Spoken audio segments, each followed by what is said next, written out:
अपनी अभिलाषाओं के प्रकाश पूर्ण से दीप्तिमान, आत्मनिर्भरता की राह पर बढ़ रहा उदीयमान भारत आज प्रधानमंत्री जी की वोकल फॉर लोकल की सोच को साकार करते हुए स्वावलंबन के पथ पर एक और कदम आगे बढ़ा रहा है। अवसर है देश का पहला खिलौना मेला। द इंडिया टॉय फेयर 2021 के इस वर्चुअल उद्घाटन समारोह में देश के सर्वप्रिय माननीय प्रधानमंत्री श्री नरेंद्र मोदी जी का हम स्वागत करते हैं। कोरोना की चुनौतियों के चलते डिजिटल माध्यम से हमारे साथ जुड़े हुए केंद्रीय मंत्रीगण, देश भर से जुड़े विद्यार्थी, उनके अभिभावक, अध्यापकगण, खिलौना उद्योग से जुड़े उद्यमियों, हस्तशिल्पकारों और कारीगरों का तथा अन्य सभी मेहमानों का भी हम स्वागत करते हैं, अभिनंदन करते हैं। Honorable Prime Minister, you often shared your vision of a new India that will merge the best of traditions with a modern global outlook. And now India's local toy and games industry is all set to play a crucial role in realizing these aspirations. The India Toy Fair 2021 is a landmark initiative where one can experience the Indian toy story unfold.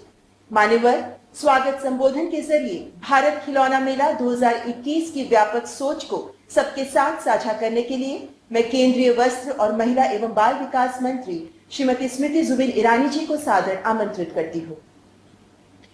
माननीय प्रधानमंत्री जी, cabinet के सभी वरिष्ठ मंत्रीगण, देश भर से जुड़े देश के पहले इंडिया टॉय फेयर 2021 में सभी हमारे अध्यापकगण, छात्रगण, देवी और सज्जनों, प्रधानमंत्री जी, अगस्त 2020 में आपने मन की बात के माध्यम से एक अलख जगाई। राष्ट्र भर से आपने आह्वान किया कि हमारे देश में बन रहे खिलौना उद्योग को राष्ट्र के सभी नागरिक, विशेषतः हमारे छात्र, अध्यापकगण समर्थन करें। आप ही की प्रेरणा से प्रधानमंत्री जी, शिक्षा मंत्रालय ने राष्ट्र में पहली बार हैकाथॉन किया खिलौने उद्योग के समर्थन में। देश भर से 1,29,000 छात्र, स्टार्टअप्स, शैक्षिक संस्थान इस अभियान से जुड़े। आपके आदेश अनुसार प्रधानमंत्री जी, आज देश के सभी टॉय क्लस्टर्स, एमएसएमई देश के पहले टॉय फेयर में आपका आशीर्वाद प्राप्त करने के लिए सम्मिलित हुए हैं।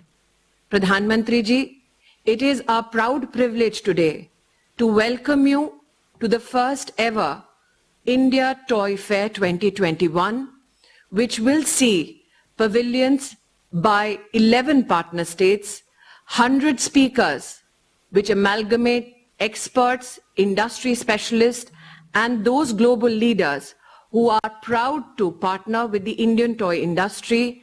From amongst 30,000 units across the country, 60 toy clusters today, Honorable Prime Minister, sir, are looking forward to your blessings. Sir, it is your inspiration, it is your direction that we today see the India Toy Fair unfold. 21 lakh Indians registered. This, a global playground which is serviced by Indian toy industry, made in India, by India, for the world. Thank you, Prime Minister, sir, for joining us. धन्यवाद माननीय मंत्री महोदया। हमारे देश का खिलौना उद्योग देश की समृद्ध संस्कृति का वाहक भी है। विभिन्न प्रदेशों में इन्हें बनाने में कितने ही हस्तशिल्पकार और कारीगर जुटे हुए हैं जो देश के पारंपरिक खिलौना उद्योग को सहेज रहे हैं। Honorable Prime Minister, today we are joined by traditional toy artisans from various toy clusters from different corners of our country to share their stories with us. माननीय प्रधानमंत्री जी, अब टॉय क्लस्टर्स के खिलौने बनाने वाले इन कारीगरों की कहानी सुनते हैं। प्रधानमंत्री जी, सबसे पहले हम रुख कर रहे हैं दक्षिण भारत का, जहां कर्नाटक के शहर रामनगरम के चन्नापटना को खिलौनों का शहर, गोम्बेगड़ा नगरा भी कहा जाता है। यहाँ के टॉय क्लस्टर के कारीगर हमारे साथ जुड़े हुए हैं। कर्नाटक का चन्नापटना टॉय क्लस्टर। चन्नापटना 23 के तरफ से माननीय प्रधानमंत्री जी को स्वागत करता हूं। चन्नापटना बेंगलुरु से 60 किलोमीटर दूरी पर है। यहाँ 200 साल पुराना हिस्ट्री भी है। आप बैठ करके बोलिए, बैठ करके बोलिए। हाँ। चन्नापटना आर्टिजन के तरफ से माननीय प्रधानमंत्री जी को स्वागत करता हूं। चन्नापटना बेंगलुरु से 60 किलोमीटर दूरी पर है। यहाँ 200 साल पुराना हिस्ट्री है। यहाँ पर 2 स्टेट अवार्ड भी लेकर रही। चन्नापटना जीए रजिस्टर्ड 2000 आर्टिजन काम करते हैं। 80% जेंट्स और 20% लेडीज। चन्नापटना वुडन टाइस खिलौने बनाने के लिए दूधी का लकड़ी, कैड़ा में आले मरा बोलते हैं, आसपास विलेजेस में ही मिल जाता है। उसको लकड़ी लाकर उसको सीजन करके काट के उसको मॉडल बना के टर्निंग करके उसको कलरिंग करके उसको हम बनाते हैं। यह है रिंग सेट, काउंटिंग सेट भी कहा जाता है। और यह है अबाकास और बच्चों के लिए भी बहुत पसंद है। यह है प्लेन, यह है इंजन। इंडिया आपको बचपन याद करा रहे हैं। इंडिया टॉय फेयर 2021 चन्नापटना में क्लस्टर के तरफ से 15 आर्टिजन को भाग लिया है। भारत सरकार को हम धन्यवाद करते हैं। 2021 इंडिया टॉयज फेयर चन्नापटना में बिजनेस भी बढ़ेगा और चन्नापटना का नाम भी बड़ा हो जाएगा। चन्नापटना आर्टिजन के तरफ से माननीय प्रधानमंत्री जी को धन्यवाद करता हूं। आपका ये क्लस्टर तो देश के सबसे बड़े क्लस्टर में से एक है। आप सब लोग, कुल कितने लोग हैं जो इसमें जुड़े हुए हैं और कितने समय से काम कर रहे हैं? इसमें 2000 लोग जुड़े हुए हैं और 200 साल से पुराना परंपरा है। कुछ नया इनोवेशन के लिए कुछ करते हैं कि वही परंपरा चलती है? कुछ नया भी करने के लिए थोड़ा सरकार का भी सारा सपोर्ट चाहिए और ट्रेनिंग सेंटर भी खोलना चाहिए। नहीं, कभी आपको विचार आया कि बेंगलुरु इतना बड़ा स्टार्टअप का हब है, इतना बड़ा आईटी का हब है, बहुत ही अच्छे टैलेंटेड वहाँ नौजवान भी काम करते हैं और देश भर के बच्चे काम करते हैं, कभी उनको यहाँ ले जाएं, उनको दिखाएं और उनको कहें कि भाई आप सब आधुनिक बच्चे हैं, आपके आधुनिक सोच हैं, आधुनिक टेक्नोलॉजी जानते हैं, बताइए हमारा ये खिलौनों को हमको क्या करें या हम खिलौनों को दुनिया में कैसे पहुंचाएं, तो शायद ये बहुत आपकी मदद हो सकती है। कभी सोचा है ऐसा? हाँ, सब सोचा है। ट्रेनिंग सेंटर उधर सिर्फ 2 है, थोड़ा ज्यादा करने से हम भी। अच्छा, आपके चन्नापटना इलाके में जो कॉमन फैसिलिटी सेंटर है, उससे जो पिछले दिनों ही उसको बल दिया गया है, इससे आपको क्या लाभ हो रहा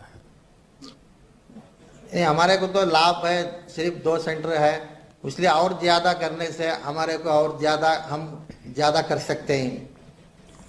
अच्छा, ये जनधन खाते, मुद्रा लोन, ऐसी अनेक योजनाएं सरकार ने वो इस प्रकार के जो लोग मेहनत कर लोग हैं उनके लिए बना के रखी है। पहले की तुलना में इन योजनाएं से अब आपको बिजनेस में और क्या अंतर आया है? जनधन योजना तो सभी को मालूम है और अकाउंट के लिए हमारे को बहुत इजी है। डायरेक्ट पार्टी हमारे को अकाउंट में पैसा मिल जाता है, उसके लिए हम शुक्रिया अदा करते हैं अकाउंट्स। क्या आपने कभी अपने इस चन्नापटना में बनने वाले ये जो अपने खिलौने हैं उसको ई मार्केट से देश में और दुनिया में उसको बेचने की कोई कोशिश की है और उसमें कोई सफलता मिलती है? हम तो कोशिश कर रहे हैं, थोड़ा ऑफिसर लोग भी हमारे को बढ़ावा दिए तो हम कर सकते हैं। देखिए, ऐसा है, सरकार तो करेगी और करना भी चाहिए, और ये इसी का एक भाग है कि मैं पिछले कई दिनों से खिलौनों के लिए बोलता रहता हूं और आज एक बड़ा कार्यक्रम भी कोशिश किया है। इसके पहले जैसे अभी स्मृति जी ने बताया कि शिक्षा मंत्रालय ने भी बहुत बड़ा काम किया है, तो ये तो है, लेकिन जब तक आप लोग भी नया और नए तरीके उसको नहीं करेंगे, हर बार यही कहते रहेंगे भाई सरकार करेगी तो हो जाएगा, सरकार करेगी तो हो जाएगा। सरकार जितना कम करे उतना ही अच्छा है। चलिए, मुझे बहुत अच्छा लगा आपसे बात करने का मुझे मौका मिला। अब चन्नापटना के उत्पादों को सिर्फ एक क्षेत्र, राज्य या देश में ही नहीं, दुनिया के स्तर पर हमें प्रसिद्ध करना है। चन्नापटना के खिलौनों से पूरी दुनिया के बच्चों के चेहरे खिल उठे, इसके लिए हमें मिलकर काम करना है। और जैसे आपकी अपेक्षा है, सरकार को आप सुझाव देंगे तो हम जरूर उसमें सक्रियतापूर्वक आपके साथ जुड़ेंगे। और मैं चाहता हूं कि कर्नाटक गवर्नमेंट भी, जो बेंगलुरु के स्टार्टअप्स हैं, बेंगलुरु के जो आईटी प्रोफेशनल्स हैं, उनके साथ आपका एक अच्छा वर्कशॉप करें, ताकि हो सकता है कि दोनों तरफ से बातें सुन करके एक नई योजना की दिशा में हम जा सकते हैं। आप कभी बच्चों को कौन से खिलौने पसंद आते हैं, उसका कभी बच्चों से या बच्चों के माँ बाप से कभी चर्चा करते हैं? जो पहले से बना रहे बस बिक गया तो बिक गया, ऐसा करते हैं? नहीं, बच्चों को टॉयज बहुत पसंद है। इसमें वेजिटेबल डाइस यूज किया जाता है, इसमें कुछ केमिकल्स कुछ भी नहीं है। अच्छा, आपने कभी अपने क्लस्टर में, आपके यहाँ जो 2000 लोग काम करते हैं, उन्हें बीच में स्पर्धा की कि भाई इस वर्ष सबसे नया और उत्तम खिलौना हमारे 2000 लोगों में से किसने बनाया, उसको हम एक अवार्ड देंगे, ऐसा कभी सोचा क्या? हाँ, सोचा है सर। अच्छा, कुछ ना कुछ बनाने के लिए सोचा है सर। करते हैं ऐसा? हाँ, करते हैं सर, कोशिश करते हैं। कितने समय से करते हैं? हम 32 ईयर से काम कर रहा हूँ। नहीं, ये कंपटीशन, आपके यहाँ जो क्लस्टर में 2000 लोग काम करते हैं, उनको स्पर्धा, भाई जो नया खिलौना, अच्छा खिलौना, नए तरीके का खिलौना बनाएगा हमारे में से, उसको इस बार ये अवार्ड दिया जाएगा। तो ऐसा कोई व्यवस्था आपके भीतर आपने बनाई है क्या? हाँ साहब, बनाया है। पिछली बार किसको अवार्ड मिला था? पिछली बार हमारे केंचाया साहब को मिला है सर।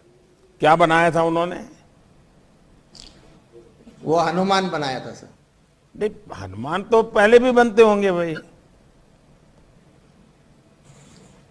देखिए, जब तक आप नया नहीं सोचेंगे, नए तरीके से नहीं सोचेंगे, तो मैं नहीं मानता हूं कि जो दुनिया में हमें पहुंचाना है उसमें पहुंचाने में मदद मिलेगी।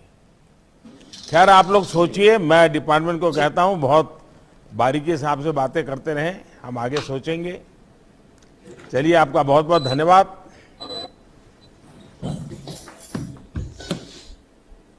प्रधानमंत्री जी, अब हम चलते हैं उत्तर प्रदेश के वाराणसी के खिलौना बनाने वाले कारीगरों के पास।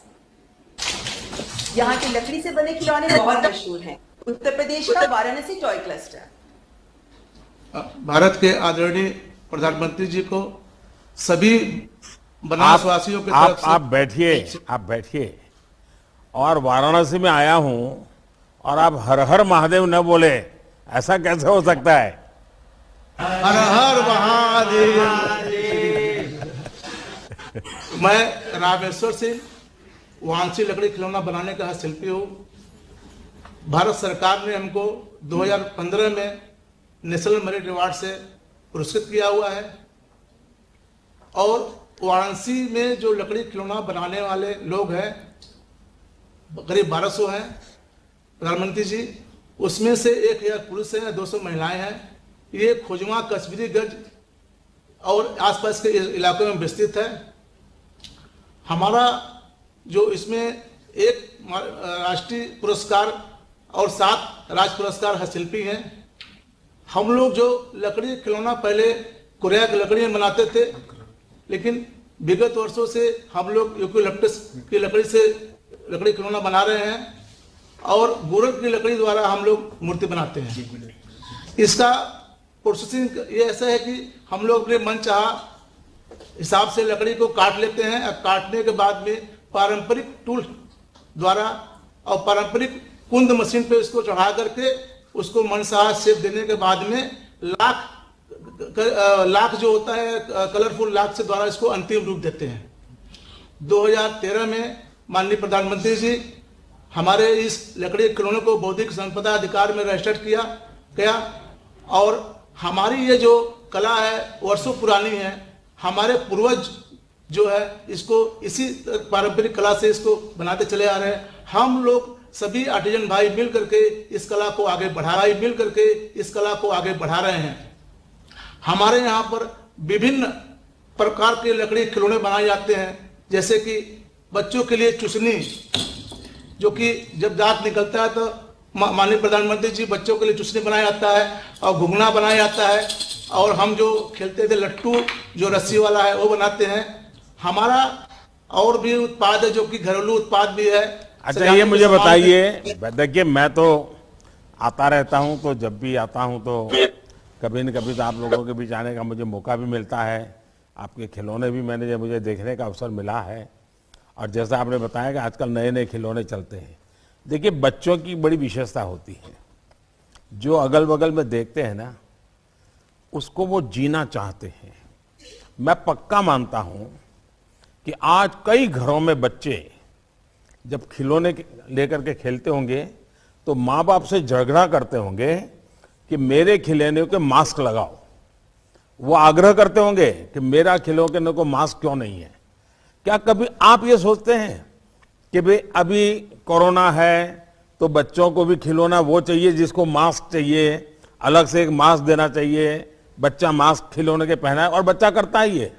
आपने देखा होगा दिल्ली में एक बड़ी इंस्पायरिंग घटना है खिलौने वालों के लिए। एक बच्ची को पग में फ्रैक्चर हो गया। अब उसको अस्पताल में पैर ऊंचा करके रखना पड़ता था, लेकिन वो रोती थी, मानती नहीं थी।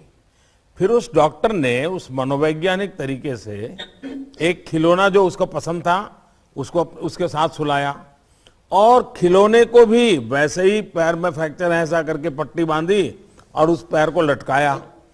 उस बच्ची को इतना अच्छा लगा कि वो डॉक्टर को कोऑपरेट करने लगी। मतलब खिलौना बच्चों की जिंदगी का हिस्सा बन जाता है। क्या कभी आप मेरे काशी के लोग खिलौनों के संबंध में बच्चा क्या सोचता है, कैसे करता है, क्या कभी उसके लिए कुछ करते हैं? क्या कभी चर्चा करते हैं? क्या काशी विश्वविद्यालय के ऐसे मनोवैज्ञानिक जो प्रोफेसर हैं उनको बुला करके कहते हो कि भाई जरा हमारे खिलौने वालों को बताओ बच्चों को लेके हमें क्या करना चाहिए? ऐसा कभी चर्चा करते हैं क्या? जी गुरु जी, हम लोग नया जो डिजाइन बनाए हैं, पहले हम लोग का स्टैंडिंग खिलौना होता था। अभी हम लोगों ने ये जो बच्चे अपने हाथ द्वारा ये जो चलाते हैं गाड़ियां, इसको हमने एक नया इनोवेशन दिया है। क्योंकि अभी हम लोगों ने ये जो ऑटो ट्रक में इसको अपने बैटरी द्वारा मोटर फिट करके बनाया है, ये नया इनोवेशन है। और हम इसको सेंसर द्वारा इसको रोक नहीं पा रहे हैं, बैठ नहीं कर पा रहे हैं। प्रधानमंत्री से निवेदन है कि हमको नई टेक्नोलॉजी के द्वारा इसको अटैच किया जाए, जिससे कि हमारा लकड़ी का खिलौना जो है और आगे बढ़े। ये जो वर्कशॉप है वो ये जो आप कह रहे हैं इस काम के लिए ही है। ये टॉय फेयर लगाया है वो इसी काम के लिए लगाया है। अब आप इसका फायदा उठाइए और प्रधानमंत्री का इंतजार मत कीजिए। ये प्रधानमंत्री ने इसीलिए आपके घर में ये चीज लेके आया है। देखिए, अब तो वाराणसी में एक बेहतरीन हस्तकला संकुल भी सेवा दे रहा है और आप में से ज्यादातर लोगों का मुझे वहीं पर मिलना हुआ है। आप लोगों को इस हस्तशिल्प को बढ़ावा देने के लिए सरकार से जो मदद चाहिए वो मिलेगी और मैं पूरा विश्वास करता हूं कि आप लोग नया करेंगे। अब तो मैं देख रहा हूं आपके साथ नौजवान पीढ़ी भी बैठी हुई है, तो नौजवान तो जरूर कुछ न कुछ सोचती होगी। देखिए, हर पीढ़ी के साथ पसंद नापसंद बदलती रहती है। जो हमारे पूर्वज जिन खिलौने से खेलते होंगे वो हमारे बाद की जो पीढ़ी होगी वो अलग खिलौनों से खेलते होंगे। लेकिन हमें भी तो लगातार इसमें परिवर्तन लाते रहना चाहिए और सरकार इस दिशा में जरूर प्रयास करेगी। मुझे बहुत अच्छा लगा, काशी वासियों से मिलने का मुझे मौका मिला। धन्यवाद जी। धन्यवाद। और प्रधानमंत्री जी अब रुख करते हैं राजस्थान का। जयपुर शहर के कठपुतली क्लस्टर से खिलौने बनाने वाले कारीगरों से बात करते हैं, जिनमें कठपुतली बनाने वाले हस्तशिल्पकार और कठपुतली कला से जुड़े कलाकार दोनों मौजूद हैं। जयपुर का कठपुतली टॉय क्लस्टर। भारत के आदरणीय प्रधानमंत्री जी को हम जयपुर वासियों की तरफ से नमस्कार। मैं बिमला देवी भाट कठपुतली कॉलोनी जयपुर से बोल रही हूँ। हमारे यहाँ जयपुर में 3 कॉलोनी है। पहली कठपुतली नगर, दूसरी कलाकार कॉलोनी पानीपेच एवं जगतपुरा में, जिसमें हम करीब लगभग 1100 कारीगर काम करते हैं, जिसमें 650 पुरुष है और 450 महिलाएं हैं। इसका कार्य को हम खानदानी काम है, ये हमारे पूर्वजों से हमें ये विरासत में ही प्राप्त हुआ। कठपुतली जो हम बनाते हैं वो आड़ू की लकड़ी से बनाते हैं। आड़ू की लकड़ी को छील के हम अलग अलग आकार देते हैं, फिर उसको विभिन्न तरह से पेंट करते हैं, फिर उनको पोशाकें बनाई जाती है, जिसमें लहरिया, बंधेज और राजस्थानी चुनरी प्रमुख है। उसको बना के हम ऐसा शेप देते हैं, ये इस तरह से तैयार होती है। और 27 फरवरी 2021 को जो टॉय फेयर लगा है, इंडिया टॉय फेयर, उसमें हम 15 आर्टिस्टों को भाग लेने का अवसर मिला है और हम बहुत खुश है कि इसमें हमारी कला को आगे बढ़ाने का उत्साह मिल रहा है। उसके लिए इंडिया टॉय फेयर और प्रधानमंत्री जी का हम तहे दिल से धन्यवाद देते हैं। चलिए, मुझे अच्छा लगा। शायद ही हमारे देश में कोई बालक ऐसा होगा कि जिसने कठपुतली का खेल न देखा हो और कठपुतली का खेल देखने के लिए उसका मन न कर गया हो। आप सोचिए, दुनिया इतनी बदल गई, टेक्नोलॉजी इतनी आ गई, बड़े बड़े अरबों खरबों रुपयों के बड़े बड़े थिएटरों में और बड़ी बड़ी फिल्में आने लग गई, लेकिन आपके प्रति जो बालक मन का आग्रह रहता है, उसको देखने की क्यूरियोसिटी रहती है, वो जरा भी कम नहीं हुई है। ये एक तो सबसे पहले कठपुतली कला से जुड़े हुए आप सब बधाई पात्र हैं, आपके पूर्वज बधाई के पात्र हैं और आपने इसमें गौरव रखा हुआ है। आप में मैंने देखा है कि बहुत ही बड़े पढ़े लिखे लोगों का ऑडियंस बैठा हो, बड़ी 5 स्टार होटल में किसी कोने में आप काम कर रहे हो। मैंने देखा है कि आपका कॉन्फिडेंस लेवल बड़ा गजब होता है। सामने बैठा वाला कितना बड़ा धनी है, कितना पढ़ा लिखा है, आपको कोई असर नहीं होता है। आप अपने कठपुतली के उन खिलौनों में बिल्कुल रम जाते हैं। ये मैंने देखा है और ये ही आपकी सबसे बड़ी ताकत है। लेकिन क्या कभी आपको सोचा है कि आप लोग, आज का जो एडवर्टाइजमेंट का युग है, उस एडवर्टाइजमेंट के युग में इस कठपुतली के खेल का बहुत बढ़िया तरीके से उपयोग करते। जैसे मान लीजिए कोई आप चाहते हैं कि भाई बच्चों को हाथ धोना चाहिए, साबुन से हाथ धोना चाहिए, ये हम कर रहे हैं, सरकार भी कर रही है। लेकिन कोई साबुन कंपनी वाली कठपुतली वालों को कहे देखिए हम आपको छोटे छोटे साबुन बना के देते हैं, आप कठपुतली से ही साबुन देना, साबुन से हाथ धोना बच्चों को सिखाने वाला कार्यक्रम कीजिए। उस कंपनी का एडवर्टाइजमेंट भी होगा और आपको ये एडवर्टाइजिंग का पैसा भी मिलेगा। क्या कभी ऐसा सोचा है आप लोगों ने? सर, हम कर सकते हैं अगर अवसर मिले तो। अच्छा, आप कर सकते हैं। देखिए, जैसे टूथपेस्ट है, बच्चों को भाई ब्रश करना चाहिए, तो आप मास्क लगा के कठपुतली बनाई है सर हमने। क्या बनाया है? मास्क लगाना सिखाया है। अच्छा, मास्क वाली बनाई है? जी हाँ। देखिए, ये है। देखिए, ये बदलते हुए समय के साथ कैसे बदलता है और ये आप लोग अभी भी प्रभाव पैदा किए, उसका कारण यही है कि आपको विचार आया कि आपकी कठपुतली मास्क वाली होगी। मतलब कि आपने आधुनिकता के साथ जोड़ा, आपने मैसेजिंग भी किया। मुझे लगता है, मैं भी हमारे सरकार के लोगों को कहूंगा कि कठपुतली और परंपरागत उद्योग गृह अपने एडवर्टाइजमेंट, इन दोनों को कैसे करें, आपको बहुत बड़ा बिजनेस मिल सकता है। जब मैं गुजरात में था तो मैंने कुछ एडवर्टाइजिंग कंपनियों को पतंग के लिए काम करने के लिए बोला था और मैंने कहा था पतंग के साथ आप एड कैंपेन का एक बड़ा मिशन बनाइए और जो पतंग बनाने वाले थे उनको अच्छी कमाई शुरू हुई थी उससे। तो मैं चाहूँगा कि आपको भी ये बेनिफिट मिलना चाहिए। पॉलिटिकल पार्टियां भी आपके पास दौड़ेगी, फिर तो हर पार्टी आएगी कि भाई हमारा सिंबल लेके आप जरा दिखाइए लोगों को। सर, हमारी इसी पार्टी अवसर का की आवश्यकता है हमारे, है।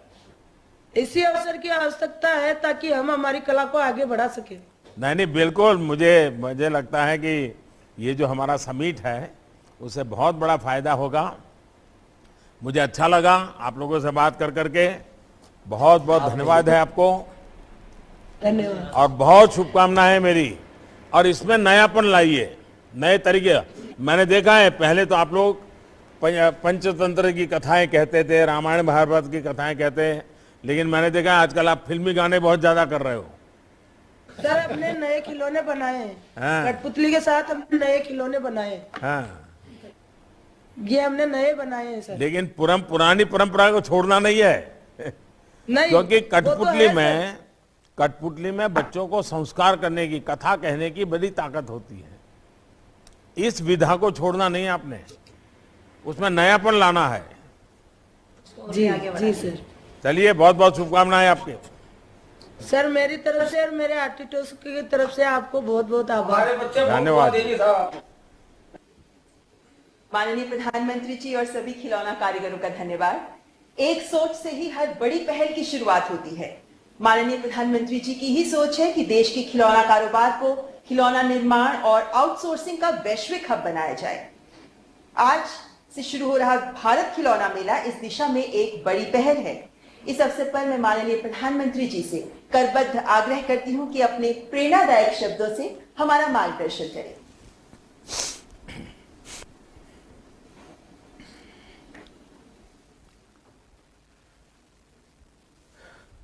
आप सभी से बात करके ये पता चलता है कि हमारे देश की टॉय इंडस्ट्री में कितनी बड़ी ताकत छिपी हुई है।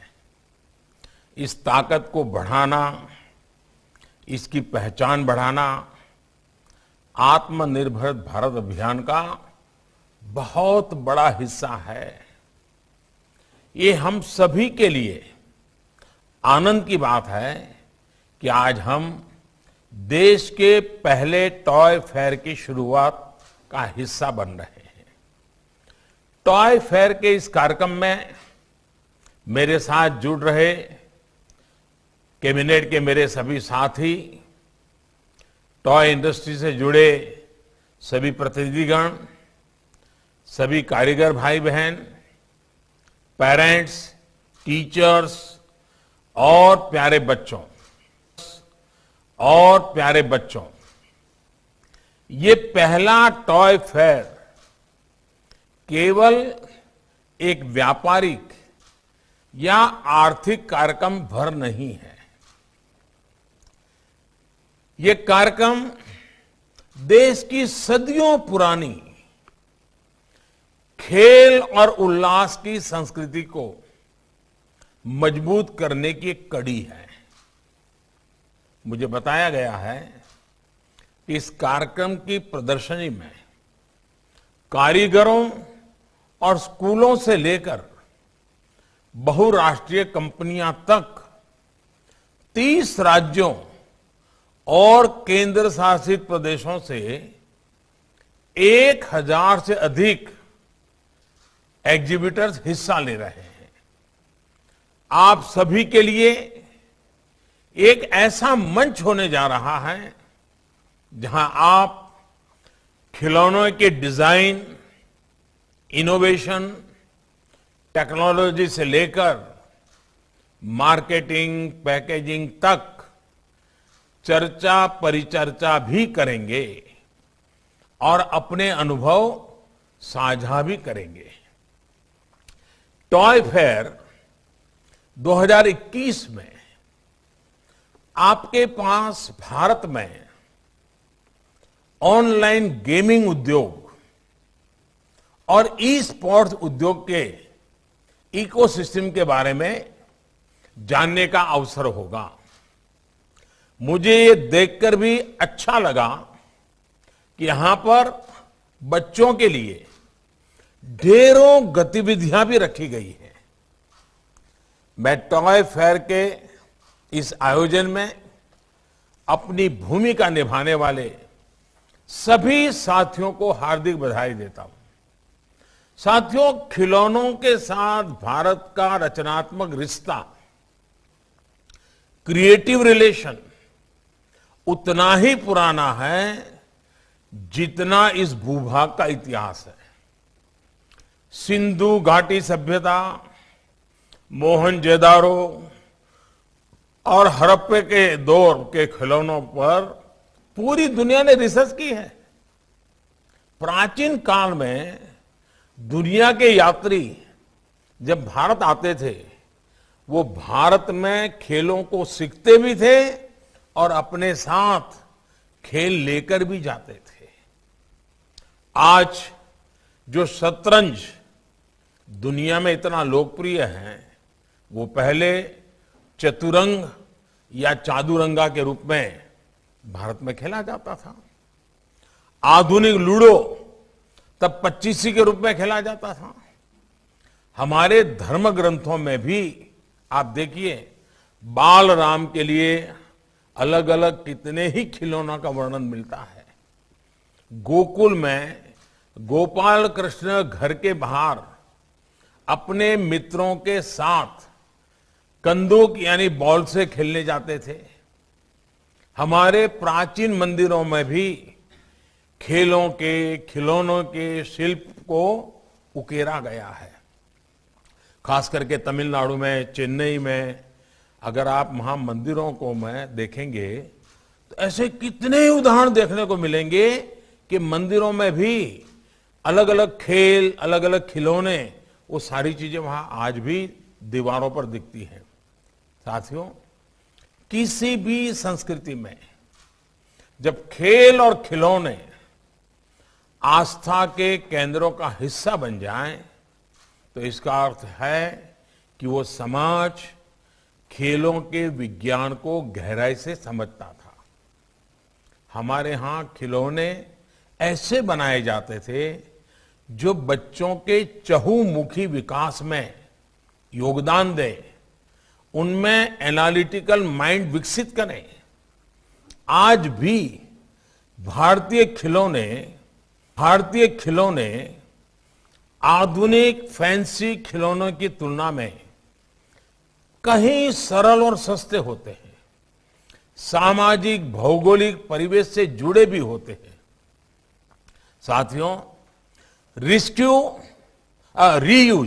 रीयूज और रिसाइकलिंग जिस तरह भारतीय जीवन शैली का हिस्सा रहे हैं, वही हमारे खिलौनों में भी दिखता है। ज्यादातर भारतीय खिलौने प्राकृतिक और इको फ्रेंडली चीजों से बनाते हैं। उनमें इस्तेमाल होने वाले रंग भी प्राकृतिक और सुरक्षित होते हैं। अभी हम वाराणसी के लोगों से बात कर रहे थे। वाराणसी के लकड़ी के खिलौने और गुड़िया को देखिए, राजस्थान के मिट्टी के खिलौने देखिए, ऐसे ही पूर्वी मेदिनीपुर की गलर गुड़िया है, कच्छ के कपड़ा डिंगला और डिंगली है, आंध्र प्रदेश के इटिकोपक, बोम्मलू और बुधनी के लकड़ी के खिलौने हैं। कर्नाटक जाएंगे तो वहां के चन्नपटना खिलौने अभी जो हम तो देख रहे थे, तेलंगाना के निर्मल खिलौने, चित्रकूट के लकड़ी के खिलौने, धुबरी असम के टेराकोटा के खिलौने, ये सब खिलौने अपने आप में कितने डाइवर्स हैं, कितनी अलग अलग खूबियों से भरे हैं, लेकिन सब में एक समानता है कि सभी खिलौने इको फ्रेंडली और क्रिएटिव है। ये खिलौने देश के युवा मन को हमारे इतिहास और संस्कृति से भी जोड़ते हैं और सामाजिक मानसिक विकास में भी सहायक होते हैं। इसलिए आज मैं देश के टॉय मैन्युफैक्चरर्स से भी अपील करना चाहूंगा कि आप ऐसे खिलौने बनाएं जो इकोलॉजी और साइकोलॉजी दोनों के लिए बेहतर हो। क्या हम ये प्रयास कर सकते हैं कि खिलौनों में कम से कम प्लास्टिक इस्तेमाल करें, ऐसी चीजों का इस्तेमाल करें जिन्हें रिसाइकल कर सकते हैं। साथियों, आज दुनिया में हर क्षेत्र में भारतीय दृष्टिकोण और भारतीय विचारों की बात हो रही है। भारत के पास दुनिया को देने के लिए एक यूनिक पर्सपेक्टिव भी है। ये हमारी परंपराओं में, हमारे परिधानों में, हमारे खान पान में, हर जगह ये विविधताएं एक ताकत के रूप में नजर आती हैं। इसी तरह भारतीय टॉय इंडस्ट्री भी इस यूनिक इंडियन पर्सपेक्टिव को, भारतीय विचारबोध को प्रोत्साहित कर सकती है। हमारे यहां खिलौने तो पीढ़ियों की विरासत के तौर पर रखे और सहेजे जाते रहे हैं। दादी नानी के खिलौने परिवार की तीसरी चौथी पीढ़ी तक को दिए जाते थे। त्योहारों पर परिवार के लोग अपने खिलौने निकालते थे और अपने पारंपरिक संग्रह को एक दूसरे को दिखाते भी थे। जब हमारे खिलौने इसी इंडियन एस्थेटिक्स से सजे होंगे तो इंडियन थॉट्स, भारतीयता की भावना भी बच्चों के अंदर और मजबूती से विकसित होगी। उसमें इस मिट्टी की महक होगी। प्यारे बच्चों और साथियों, गुरुदेव रविंद्रनाथ टैगोर ने अपनी एक कविता में कहा है कि when I bring to you colored toys, my child, I understand why there is such a play of colors on clouds and water, and why flowers are painted in tints when I give colored toys to you, my child. यानी एक खिलौना बच्चों को खुशियों की अनंत दुनिया में ले जाता है। खिलौना का एक एक रंग बच्चों के जीवन में कितने ही रंग बिखेरता है। आज यहां इतने खिलौनों को देखकर यहां उपस्थित बच्चे जैसा महसूस कर रहे हैं, वही अनुभव हम सबने भी अपने बचपन की यादों में संजो कर रखा है। कागज के हवाई जहाज, लट्टू, कंचे, पतंग, सीटियां, झूले, कागज के घूने झूले, कागज के घूमने वाले पंखे, गुड्डे और गुड्डियां, ऐसे कितने ही खिलौने हर बचपन के साथी रहे। साइंस के कितने ही सिद्धांत, कितनी ही बातें, जैसे कि रोटेशन, ऑसिलेशन, प्रेशर, फ्रिक्शन, ये सब हम खिलौनों से खेलते हुए, उन्हें बनाते हुए खुद ब खुद सीख जाते थे। भारतीय खेल और खिलौनों की ये खूबी रही है कि उनमें ज्ञान होता है, विज्ञान भी होता है, मनोरंजन होता है और मनोविज्ञान भी होता है। उदाहरण के तौर पर लट्टू को ही ले लीजिए। जब बच्चे लट्टू से खेलना सीखते हैं तो लट्टू खेल खेल में ही उन्हें ग्रेविटी और बैलेंस का पाठ पढ़ा जाता है। वैसे ही गुलेल से खेलता बच्चा जाने अनजाने में पोटेंशियल से काइनेटिक एनर्जी के बारे में बेसिक सीखने लगता है। पजल टॉय से रणनीतिक सोच और समस्या को सुलझाने की सोच विकसित होती है। इसी तरह नवजात बच्चे भी झुनझुने और बाजे घुमा घुमाकर सर्कुलर मूवमेंट को महसूस करने लगते हैं। आगे जाकर इन्हीं चीजों को जब उन्हें उनकी कक्षा में किताबों में पढ़ाया जाता है तो अपने खेल से उसे रिलेट कर पाते हैं, प्रैक्टिकल एस्पेक्ट को समझ पाते हैं। केवल किताबी ज्ञान से ये समझ विकसित ही नहीं हो सकती है। साथियों, आप सबने भी देखा होगा कि रचनात्मक खिलौने कैसे बच्चों के सेंसेस को डेवलप करते हैं, उनकी कल्पनाओं को पंख देते हैं। अपने खिलौनों के इर्द गिर्द बच्चे कैसे अपनी कल्पनाओं का एक पूरा संसार बना लेते हैं। जैसे कि आप किसी बच्चे को खिलौनों वाले बर्तन दीजिए, वो ऐसे व्यवहार करना लगेगा जैसे कि पूरे किचन की व्यवस्था संभाल रहा है और पूरी परिवार को वही आज खाना खिलाने वाला है। उन्हें आप जानवरों वाले खिलौने दीजिए तो अपने मन में एक पूरा जंगल बना देता है, खुद भी आवाज निकालने लगता है, जो भी ठीक लगे उसको लगता है कि ये शेर है तो ऐसी आवाज निकालता है। उन्हें एक टेथोस्कोप दे दीजिए, थोड़ी देर में देख लीजिए वो डॉक्टर बन जाएगा, फैमिली डॉक्टर बन जाएगा और पूरे परिवार के सबकी तबीयत जांचना शुरू कर देता है, जांच पड़ताल करना लग जाता है। ऐसे ही केवल एक बॉल से वो घर के भीतर पूरा फुटबॉल ग्राउंड बना लेते हैं। रॉकेट का खिलौना मिलते ही स्पेस मिशन पर वो निकल पड़ते हैं। उनके सपनों की उस उड़ान की कोई सीमा नहीं होती, कोई अंत नहीं होता। बस उन्हें एक छोटा सा ऐसा खिलौना चाहिए जो उनकी उत्सुकता को, उनकी क्रिएटिविटी को जगा दे। अच्छे खिलौनों की यह खूबसूरती होती है कि वो एजलेस और टाइमलेस होते हैं। आप भी जब बच्चों के साथ खेलने लगते हैं तो इन खिलौनों के जरिए अपने बचपन में चले जाते हैं। इसलिए मैं सभी माता पिता से ये अपील करूंगा कि आप जिस तरह बच्चों के साथ पढ़ाई में इन्वॉल्व होते हैं वैसे ही उनके खेलों में भी शामिल होइए। मैं नहीं कह रहा कि आप अपने घर का, अपने ऑफिस का सब काम छोड़ दें और घंटों बच्चों के साथ खेलते ही रहें, लेकिन आप उनके खेलों में शामिल तो हो ही सकते हैं।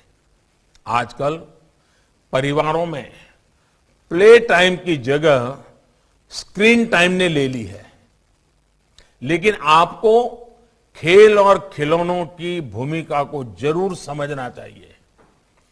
खिलौनों का जो वैज्ञानिक पक्ष है, बच्चों के विकास में, उनकी लर्निंग में खिलौनों की जो भूमिका है, उसे पेरेंट्स को भी समझना चाहिए और टीचर्स को स्कूलों में भी उसे प्रयोग करना चाहिए। इस दिशा में अब देश भी प्रभावी कदम उठा रहा है, व्यवस्था में जरूरी परिवर्तन कर रहा है। इसका एक उदाहरण हमारी नई राष्ट्रीय शिक्षा नीति भी है।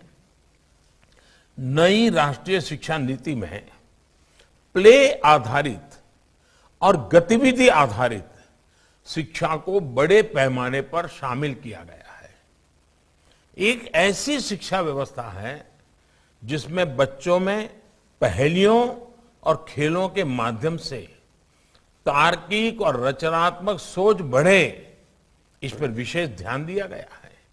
साथियों, खिलौनों के क्षेत्र में भारत के पास ट्रेडिशन भी है और टेक्नोलॉजी भी है। भारत के पास कंसेप्ट भी है और कॉम्पिटेंस भी है। हम दुनिया को इको फ्रेंडली टॉयज की ओर वापस लेकर जा सकते हैं। हमारे सॉफ्टवेयर इंजीनियर्स कंप्यूटर गेम्स के जरिए भारत की कहानियों को, भारत की जो मूलभूत मूल्य हैं, उन कथाओं को दुनिया तक पहुंचा सकते हैं। लेकिन इस सब के बावजूद $100 बिलियन के वैश्विक खिलौना बाजार में आज हमारी हिस्सेदारी बहुत ही कम है।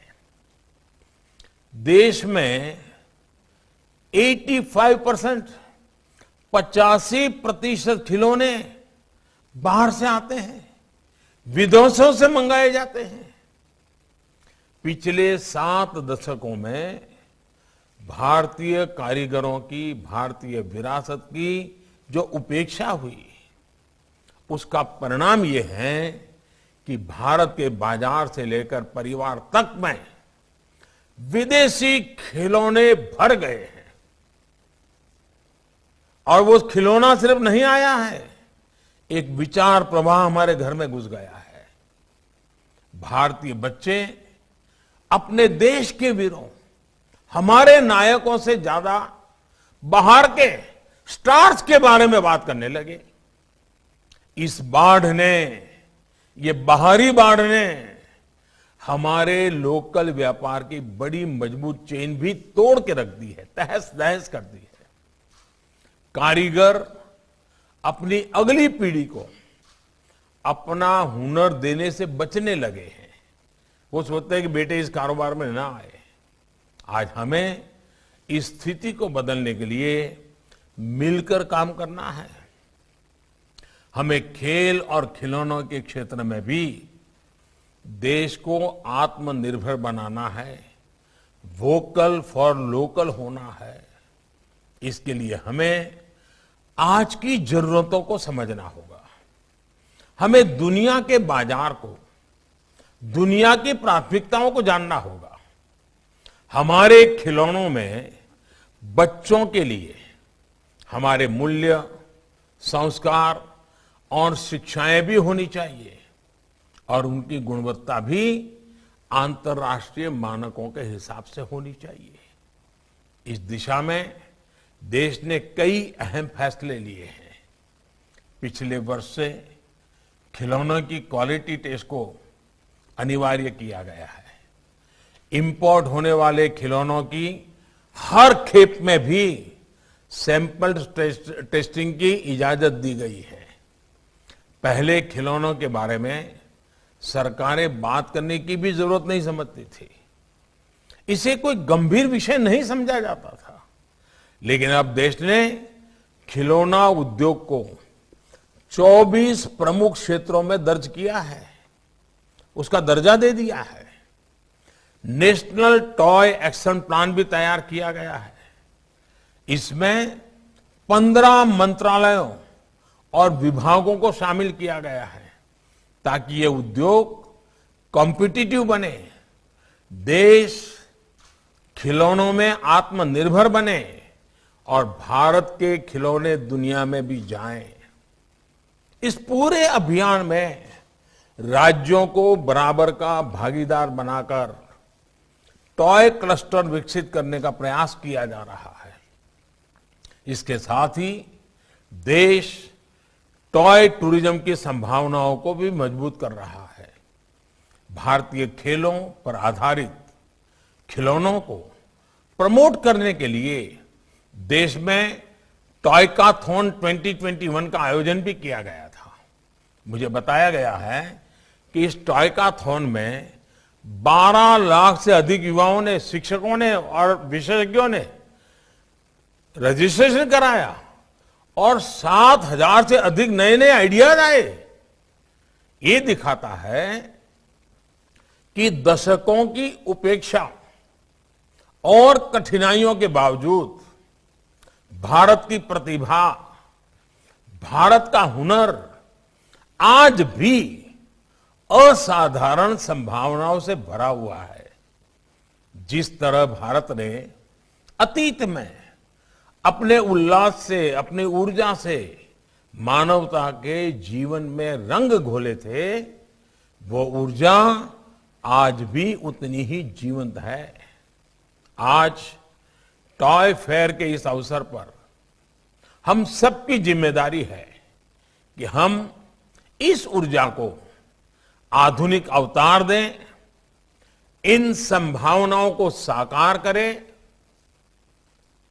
और हां, याद रखिए, अगर आज मेड इन इंडिया की डिमांड है तो आज हैंडमेड इन इंडिया की डिमांड भी उतनी ही बढ़ रही है। आज लोग खिलौनों को केवल एक प्रोडक्ट के रूप में ही नहीं, बल्कि उस खिलौने से जुड़े अनुभव से भी जुड़ना चाहते हैं। इसलिए हैंडमेड इन इंडिया को भी प्रमोट करना है। हमें यह भी याद रखना है कि जब हम कोई खिलौना बनाते हैं तो हम एक बाल मन को गढ़ते हैं, बचपन के असीम उल्लास को गढ़ते हैं, उसमें सपने भरते हैं। यही उल्लास हमारे कल का निर्माण करेगा। मुझे खुशी है कि आज हमारा देश इस जिम्मेदारी को समझ रहा है। हमारे ये प्रयास आत्मनिर्भर भारत को वही स्फूर्ति देंगे जो स्फूर्ति बचपन में एक नई दुनिया रचती है। इसी विश्वास के साथ आप सभी को एक बार फिर से अनेक अनेक शुभकामनाएं। और अब दुनिया में हिंदुस्तान के खिलौनों का डंका बजाना ये हम सबका दायित्व है। हमें मिलकर का प्रयास करना है, निरंतर प्रयास करना है, नए नए रंग रूप के साथ प्रयास करना है, नई नई सोच, नए नए विज्ञान, नए नई टेक्नोलॉजी हमारे खिलौनों के साथ जोड़ते हुए करना है। और मुझे विश्वास है कि ये हमारा टॉय फेयर हमें उस दिशा में ले जाने के लिए एक बहुत मजबूत कदम के रूप में सिद्ध होगा। मैं फिर एक बार आप सबको अनेक अनेक शुभकामनाएं देता हूं। बहुत बहुत धन्यवाद। माननीय प्रधानमंत्री जी, आपके मार्गदर्शक, उत्साहवर्धक शब्दों और गरिमामय उपस्थिति के लिए आपका सहृदय धन्यवाद, हृदय से साधुवाद। इसी के साथ ये कार्यक्रम यहीं समाप्त करते हैं। मैं ममता चोपड़ा इजाजत लेती हूँ। नमस्कार।